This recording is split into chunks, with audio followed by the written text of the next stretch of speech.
Now, you've been criticized heavily on, especially on Right Wing Watch, a No, website we not are me. all very familiar with.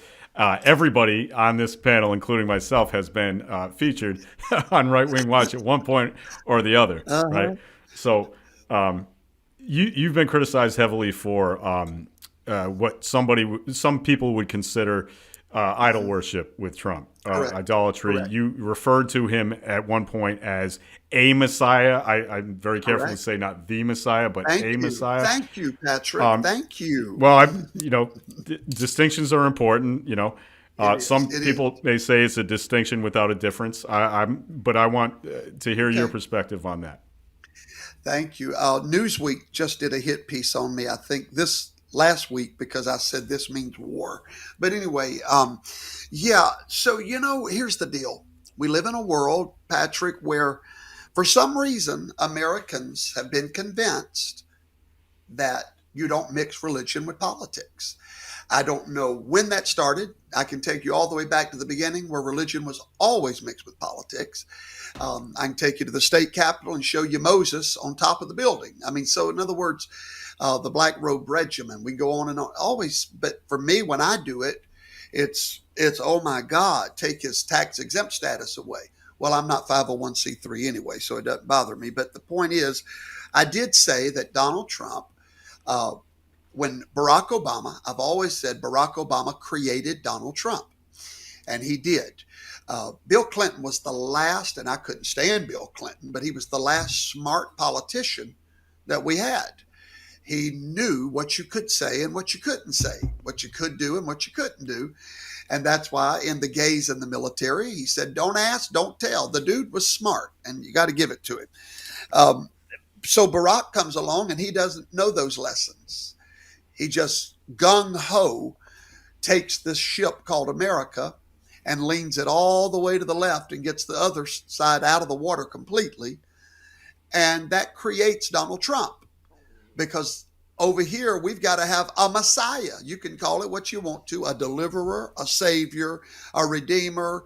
Somebody's got to come and fix Obama's mess. So Obama created Trump. We get Trump and we to try to get the ship back out of the water and get the ship back right. And so whenever I call Trump a Messiah, the word Messiah simply means a chosen one or an anointed one or anyone that is used to help deliver a nation. Rehoboam was called the Messiah of Israel because he delivered them. And so we said that he was a Messiah. And that word, unfortunately, people don't know what the word means. They think that it's the last name of Jesus Christ. And it's not. It's not, So that is what I meant by that. It is not. It is not. Yeah. Well, Well, that's I interesting agree. because I go agree ahead, with Harrison. I agree with Shane.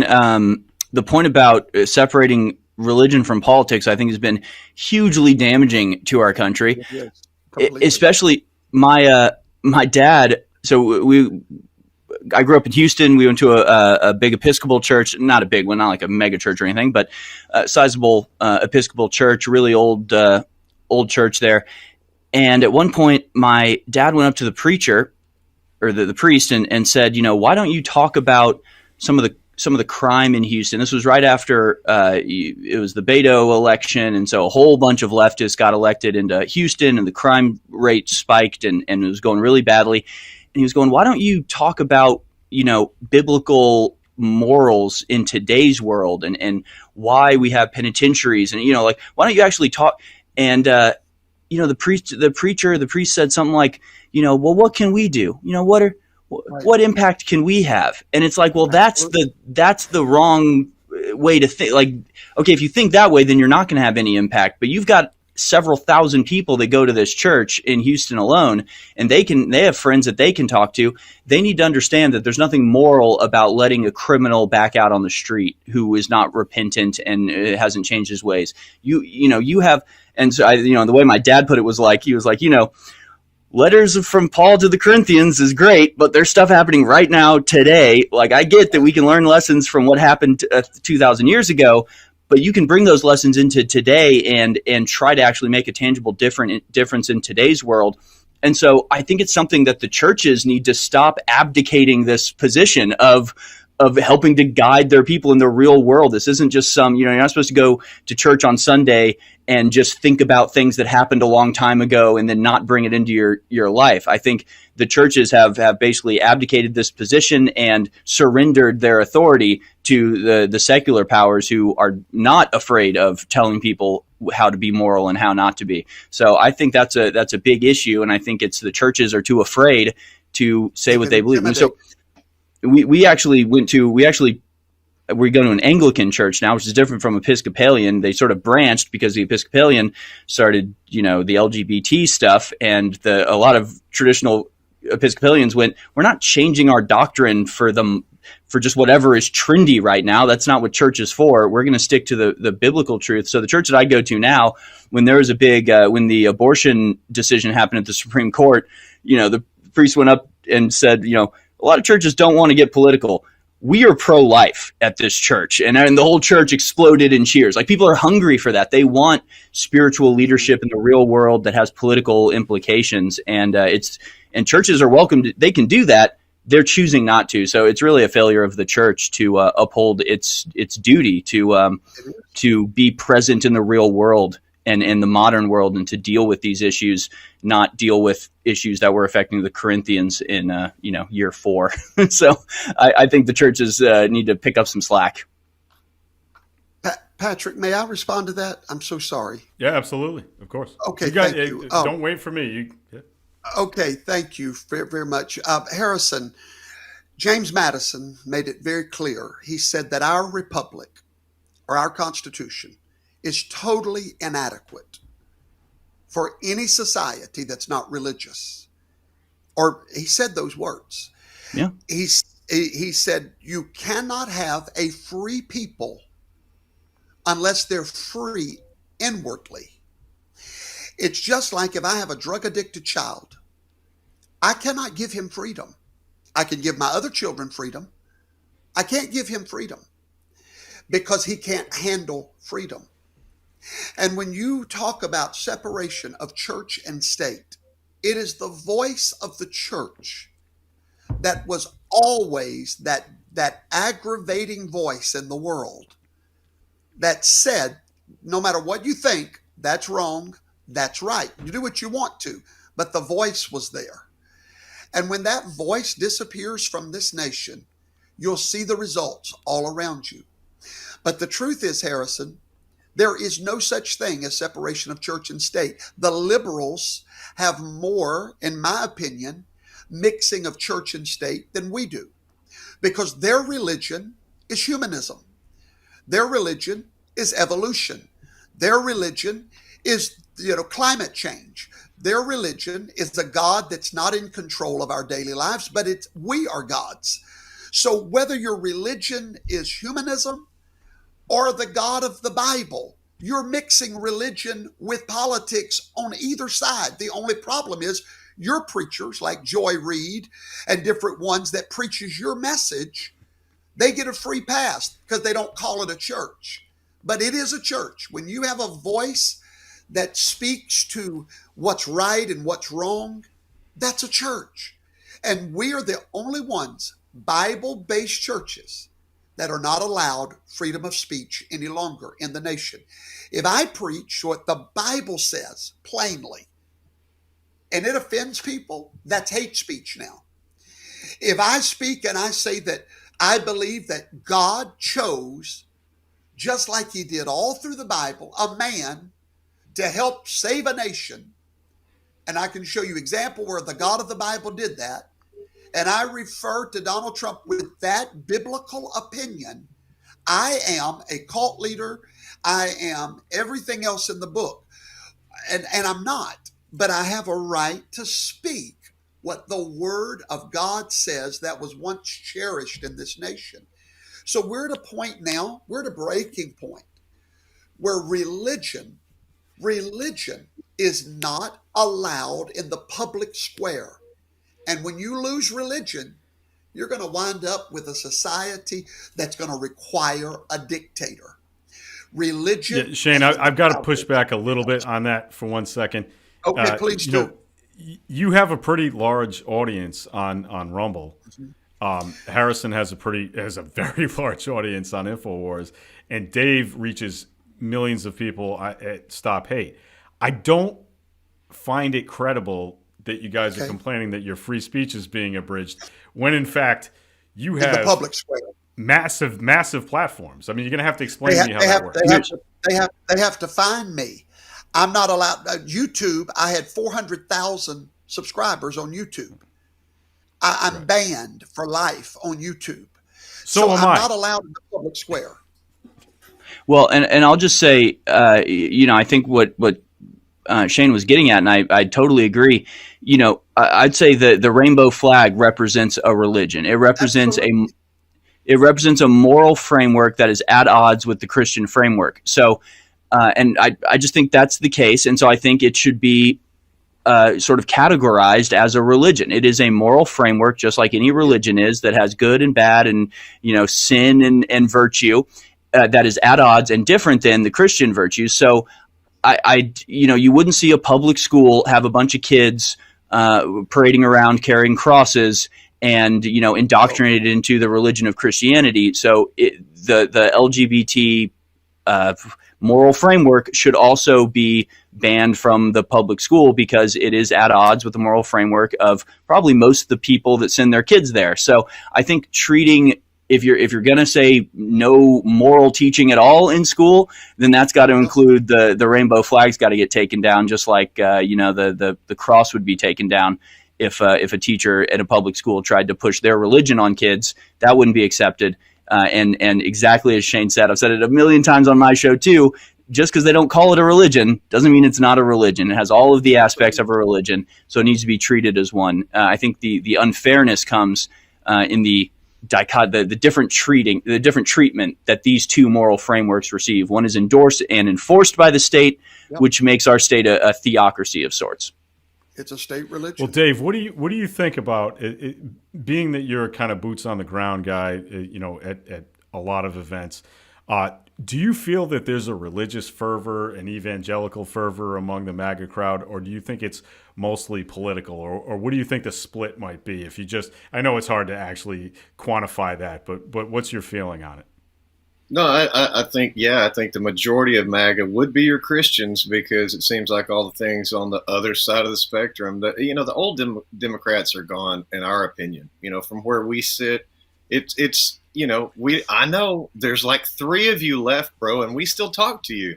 But that's the thing, man. Yeah. I mean, Every time we say leftists or Democrats, just imagine a little asterisk that says "not Pat." We're not talking about you, Pat. It's all the other ones that we're talking about. Sorry, Dave. Right, exactly. But I mean, look, to us, it's the people that are anti-God, anti-morality, anti-family, anti-fathers, anti-everything, pro-government, pro-dependency, all those things on, the government's dime, and the welfare state and the foster system and the prison system, things that are not good for America in the first place. And when you see the percentage, I think I saw today, it's in the 40 percentile of Christians in America now. We've dropped below 50%. No wonder we're in the condition we're in. And I agree with Harrison. I've said it on many shows. It's the church's fault. I'm the church. We're all the church. And look, when we went to helping ourselves and caring and ministering to ourselves instead of outreach and trying, and look, we could have voted our faith, we could have voted our conscience, we could have voted our morals, but we voted to turn the other cheek, so we could protect our 501c3 and not have to worry about anything. And hey, if people want to take the Hell Express, let them go. That's never been the right attitude, and we are suffering in our school systems. Look, Yep. man, I try to lead by example, and I don't tell people to do things that I wouldn't do. We pulled our last kid that was in school out of public school. It's that bad. Homeschool, do something. Find somebody to educate your kid that's not there. I think we should stop funding it altogether. It's become a cesspool for nothing good for our kids. And listen, I only have children in my family to ask those questions to, and it's not a good experience for them. So, I mean, these things all added up, bro. Yeah, I think the majority of the Christians, the good ones, the bad ones, the crazy ones, the wacky ones, they're all probably on the Trump team right now, which is going to be easy for everybody to blanket. I heard a comment the other night. The lady was saying it's the white Christians. It's in Iowa. I'm like, wow, come on, man. Is this the new stereotype? Is this the new place we're going to where, you're literally going to criminalize being a white Christian. I mean, it's bad enough being white, male, Right. you know, a certain age range, but Christian, you're going to start doing that. You know, it's kind of sad, dude. Well, I'm having a great time being a white male of a certain age. I experience absolutely no discrimination. It's good for me. I have a hard time understanding where you're coming from with that particular no, part. but you know, where you're oh, talking come about- on, Patrick, come on. You know better than that. You know there's discrimination against white people. You know there's things they say about I have white never people. experienced discrimination against white people in my entire life. But you hear it. My 44 years on 44 years now on this planet, I have never experienced discrimination based on the color of my skin. Sometimes the Right. color of my Good. skin in this respect, but not the color of my natural skin. So let me tell you two little stories. The first one was in the 90s, probably 95, 96. I went to a Nation of Islam meeting to hear Farrakhan speak. And I listened to the MC, John Wiley Price, up there saying, these crackers are going to get theirs. And I'm thinking, oh my gosh, they're having some kind of barbecue and I'm not seeing any food anywhere. And I'm thinking, this is a bad spot for me, dude. I really was intimidated. I thought that my life was in danger at a few different, and I had two Black Panthers standing right next to me and thinking, man, these people are going to grab me. They're going to drag me up on stage. They're going to kill me, make an example out of it. They're giving Paul Fielding's number, the city council, out to every 1,000 people, and they're call this guy. Tell him what you think. And I'm like, these are violent things these people are saying. But the other demographic I want you to check is the January Sixers that are in prison, predominantly white, predominantly Christian, and a very high, way more than average percentage of ex-law enforcement, LEOs, military, ex-military, sheriffs. I mean, we're seeing some really crazy, and we know that, you know, our sheriffs and ex-law enforcement and stuff, they're not quick to jump off. They're trained for different things. Look, this is an intentional, very intentional system that's being turned on people just like all of us on the screen here for whatever reason. And I know you don't feel like you fit in that right now, brother, but I guarantee soon enough you will. If we can't stop what's going on with the labeling, the othering of all this prejudice and prejudging and putting people in camps, started with Hillary, the deplorables. Now you got the insurrectionists. Who gave Biden the right to put everyone in a classification of a citizen and to go after a whole class like that? It's amazing to me. It's like 60 civil rights things. Well, I would like to I know Shane joined us late, so I'd like to give Shane an opportunity to discuss anything he would like to discuss and maybe ask questions of the rest of us, so that we got to get out of here in the next 15 minutes. But I'd like to give you an opportunity, Brother Vaughn or Professor Toto, whichever you prefer, to get down with talking to the rest of us. Thank you, guys. First of all, it's great to meet you guys. We're all in the same battle here, and Professor Toto was created after a viral video about January the 6th that I created in 2020. It had like 10 million views, and that's what created the platform. And what I've tried to use my platform for, not necessarily even Trump support, but I'm of a big belief that education is so important, and I educate every Tuesday and Thursday night about the republic. I believe that the words democracy and republic are more than just little nuances. I believe there's a vast difference, and that the liberals have changed the republic to a democracy. And so I try to educate. And one of the things that I educate on is the public schools that you were just talking about, Mr. Summerall.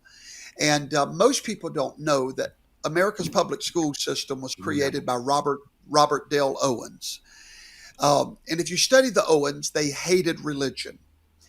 I have direct quotes here. I have a screen full of them, where they basically, Robert Dale Owens said the purpose of the public schools when they created them was to prejudice children against any religion that they learned, superstitions from their parents. They objected to Sunday school. I'm reading a direct quote in 1830. He said, "We object to the Sunday schools now conducted because they are under the control of the clergy, who use the Holy Scriptures and superstitions of amiable young women to aid them in becoming obedient wives, on and on and on. And he said, anything I could do to deliver a child from the superstition of religious parents, we would do. And that's when he said, that's why we've created the common school or the public school. It's the greatest discovery ever made by man. It delivers American children from clergy training and from religious schools. So the very roots of our public school system was designed to deliver our children from the superstition of their parents. For example, I teach my children that there is an almighty creator and that he created them fearfully and wonderfully, that he knew their every hair on their head. That's what our religion believes. So I send my children to public school to be told that I'm wrong. And I pay for that, by the way. I pay for them to go and be told that whatever your dad said, bless his heart, we're going to deliver you from him. We're going to set you free from all that superstition. We are the superior religion. We do believe in creation, but we believe in it this way. And so now I'm literally paying my government to retrain my children in their religion, the state religion of evolution, on and on and on. And now I teach my children there's only two genders.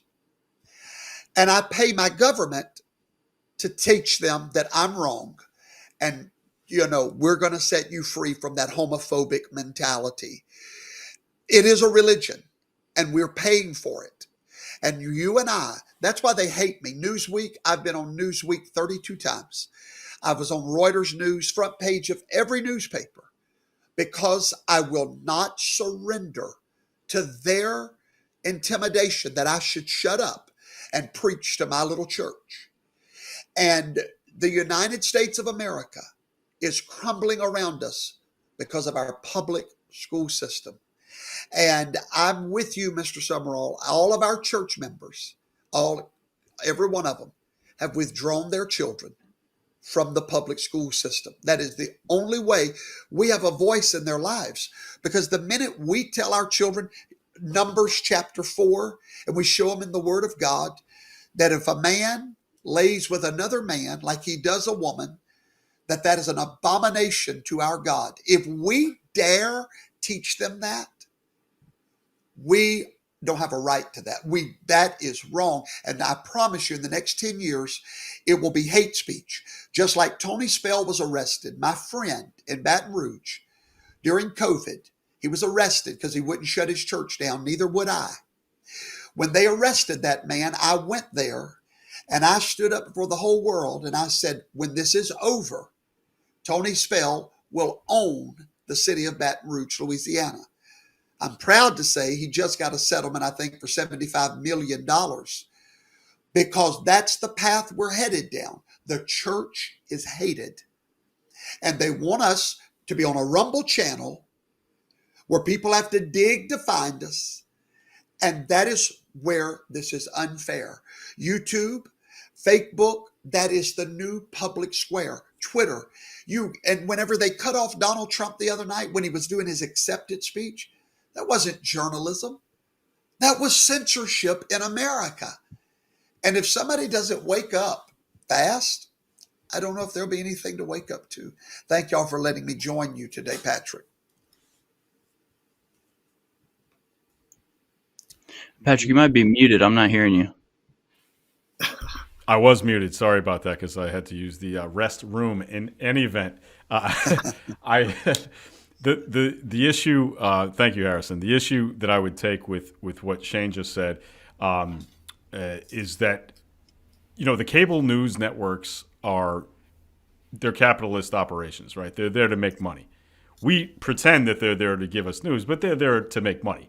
MSNBC and CNN only care about the bottom line. Fox is the same way. Every network, Newsmax, OAN, that's what they do. They're there to make dollars, right?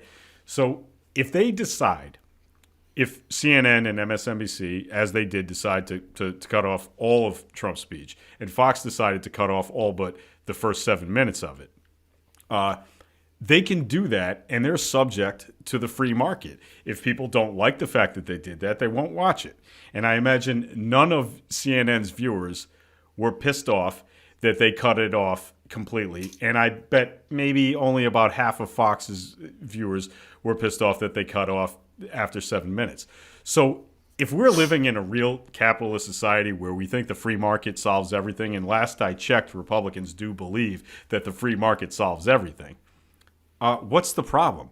If they make a bad business decision, they'll just get busted for it. And I know this brings up a thing with Shane. You have an alternate shopping situation going on, right? You have a shopping network that's for conservatives, that's an alternative to like Walmart, Target, and all this business. Right.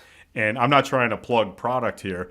Sure. Although if I were, I would say that Turbo Force is awesome and you should buy some from InfoWars. Right. But just not plugging product, I could say that you've got an alternative. I believe in the free market more than most Republicans do now. Isn't that weird? Well, okay. Aren't doctors in it for the bottom dollar? Aren't physicians in it, Patrick, to make money as well? And yet there's a Hippocratic oath. Oh, well, okay. Well, then why would they still owe student loans? They're in it to make money. I mean, surely to God, there's a Hippocratic oath. I mean, that you can't deny service to me in an emergency situation just because I can't pay you. Okay. That there's generally accepted cultural, societal norms that have been in place since the beginning. If the news you think that applies to information? If you're the journalist, sure. I mean, you're a journalist. I think that's a very interesting perspective, and I don't know how I feel about that, but I've never heard it put that way. That's interesting, Shane. If I can just say, the Hippocratic Oath, there's a couple different versions. The latest one is trash. It literally has like, I swear to uphold diversity. It's nonsense. But the one from like the 60s that they rewrote, I've talked about it a lot on my show, and I've read the Hippocratic Oath on my show quite a few times because I think it should apply to journalists. I think every word in the Hippocratic Oath should apply directly to journalism, especially it has terms like, it says, I swear to avoid the twin traps of overtreatment and therapeutic nihilism. And I think that applies to information and to politics quite a bit, right? Overtreatment. And I gave a speech that was sort of centered on this. It was the idea of, overtreatment would be something like fascism, like we were talking about at the beginning of this conversation, going, you know what? Screw freedom, screw liberty. I want these problems fixed. So I want fascism. I want a dictator. I want this solved immediately. Right. Screw the repercussions.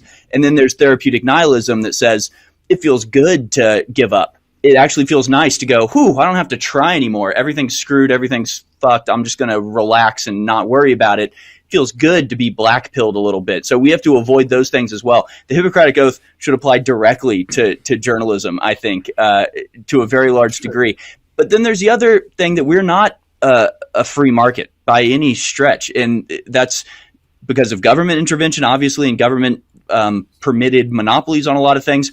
But it's also the fact that there is a insinuated really globalist religion that's conquered the corporations, where the way that CNN and Fox News make money is through the advertisers. So the advertisers ultimately decide what goes on and what doesn't, and they'll withdraw advertising. So it's not like Fox is just purely serving its audience, and if its audience likes it, then they'll make more money. They have to answer to these corporations who all are intertwined, and they're the bosses are hanging out at World Economic Forum right now in Davos, coordinating and figuring out what do we want people talking about, what do we not want people talking about. If somebody says this, we are going to withdraw support from there. So the levers of control through the corporations and the way the corporations manipulate mainstream media is extremely pervasive. And I think the idea that CNN and MSNBC and Fox News are out there doing whatever it takes to make the most amount of money is a little bit absurd, because obviously they have lost huge amounts of money recently. I mean, the left-wing media is collapsing almost continuously. Vice News went bankrupt. Jezebel went bankrupt. I mean, you can go through the list of leftist news outlets that have crumbled over the last just 3 months or so, and it's like 20 long. There's a lot of places that have collapsed. if they were all about making money, they wouldn't be making the choices that they're making. And the people that are dictating that, the people who own the corporations and who BlackRock and these people that are making these decisions, they print the money. They're above money. They have all the money they could possibly want. Money to them is a pathway to power. They want power and control and manipulate, like being able to control the thought process, being able to control the information flow is so much more valuable than money. I mean, infinitely more valuable than money. It's almost beyond money, being able to dictate what people think and so therefore how people vote. I mean, these people pay for that power. It's not about making money, I don't think. So Dave, I wanted to ask you, so we talked about homeschooling and we've talked about censorship and a whole host of issues. When it comes to censorship and the education of our kids, do you feel like your message, like your documentary work from January 6th has been stifled? Do you feel like there have been outlets where you've been able to get it out to people? Do you feel like younger people actually understand your argument, or do you think that it's been completely, compressed and unavailable?